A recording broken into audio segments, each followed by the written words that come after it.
ચક્કાજામના દ્રશ્યો માળિયા હાઈવે પરના છે। ખેડૂતો ફરી એકવાર ઉગ્ર બન્યા છે અને વિરોધ કરતા કરતા હવે રસ્તા ચક્કાજામ કરી દીધા છે।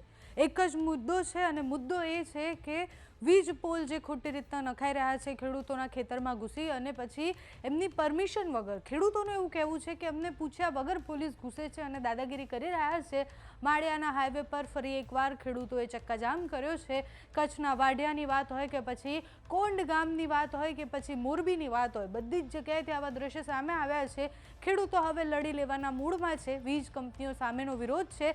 સરકાર જો આમાં સહાય નથી કરતી કે નિર્ણય નથી લેતી તો પછી ખેડૂત 15 જૂને ગાંધીનગર તરફ કૂચ કરવાના છે અને એ ટ્રેક્ટર રેલી સ્વરૂપે એ રેલો ગાંધીનગર પહોંચવાનો છે। રેલો ગાંધીનગર પહોંચે એની પહેલાં અત્યારે તો રસ્તા ચક્કાજામ કરવામાં આવ્યા છે।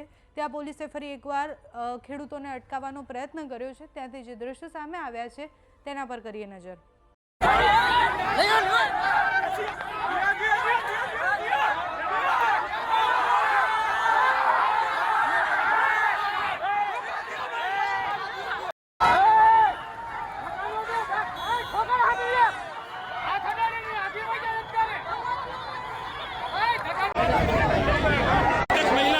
અવસ્થામાં અત્યારે રોડ ઉપર સીધા જ દ્રશ્યો જોઈ શકો છો। અહીંયા મહિલા અત્યારે બેભાન થઈ ગયા છે।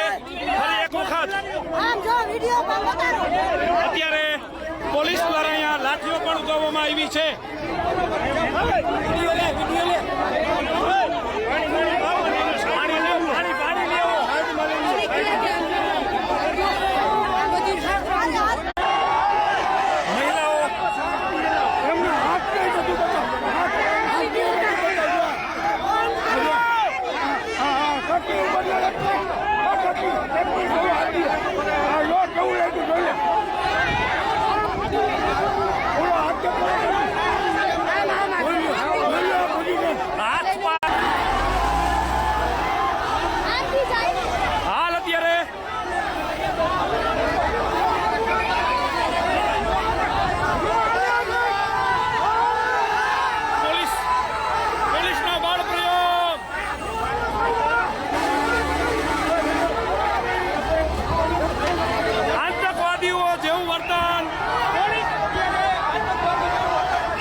અત્યારે અહીંયા લાઠીઓ વરસાવવાનું કામ કરી રહી છે। મહિલાઓ હોય કે ખેડૂતો હોય,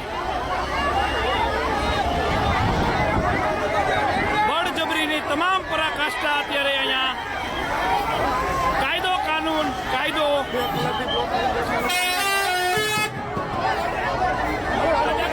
દાદાગીરી કરે જ્યાં હોય દાદાગીરી કરે। રોડ ઉપર નો ખેતરમાં નહીં ક્યાંય નહીં એટલે શું સમજે એના મનમાં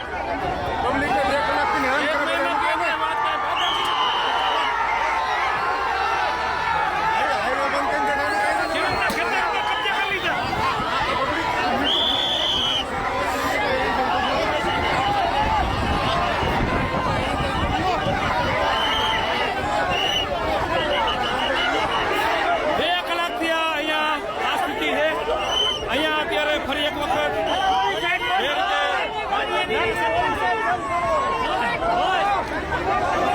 પોલીસ વચ્ચે અત્યારે ઘર્ષણ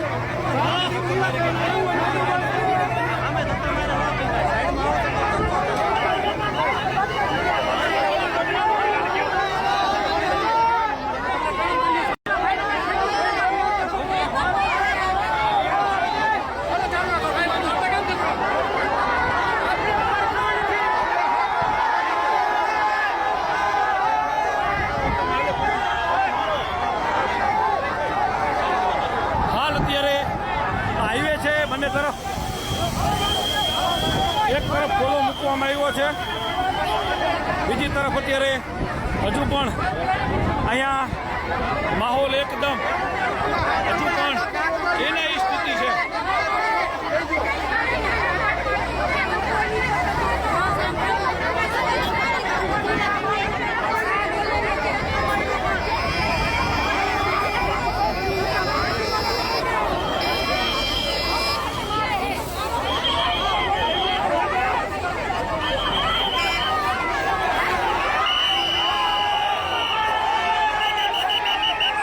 ધક્કામુક્કી પોલીસ સાથે મહિલાઓની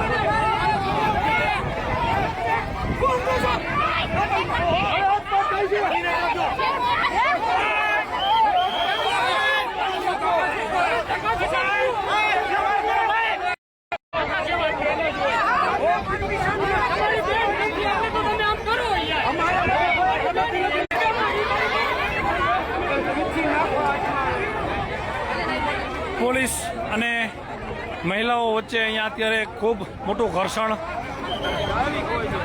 વચ્ચે અત્યારે હાઈવે થોડો ખોલી નાખવામાં આવ્યો છે. એક તરફ અત્યારે ફરી અહીંયા ઝપાઝપીના દ્રશ્યો જે છે એ સામે આવ્યા છે.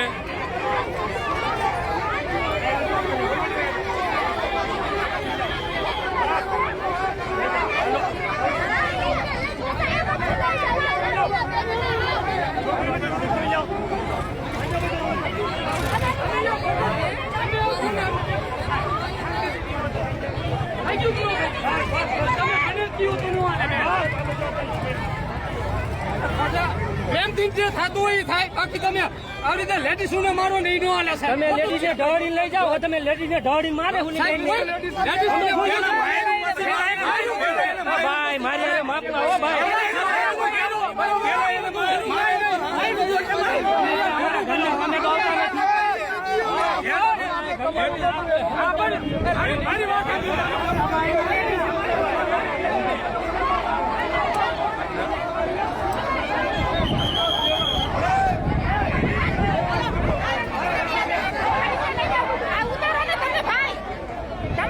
શું પોલીસની છોકરીઓને અંદર લઈ જઈને મારે છે પેલા શરૂઆત પેલા તમે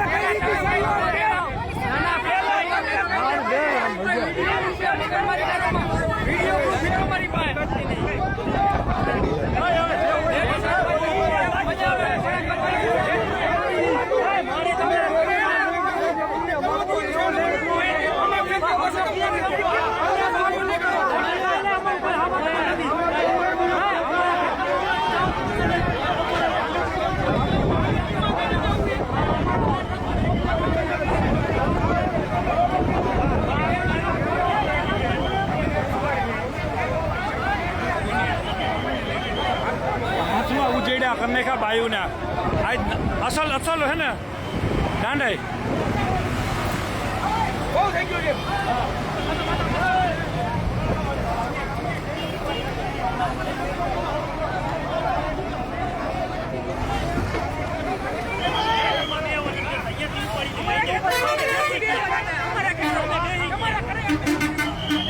પોલીસ ખેડૂત વચ્ચે જોરદાર ઘર્ષણ અત્યારે સામે આવ્યું છે. ઝપાઝપી લાકડી પણ ઉગાડવામાં આવી છે. અત્યારે હાઈવે ખોલવામાં આવ્યો છે, પરંતુ હજુ પણ વાતાવરણ તંગ થાય એવી પૂરેપૂરી સ્થિતિ છે.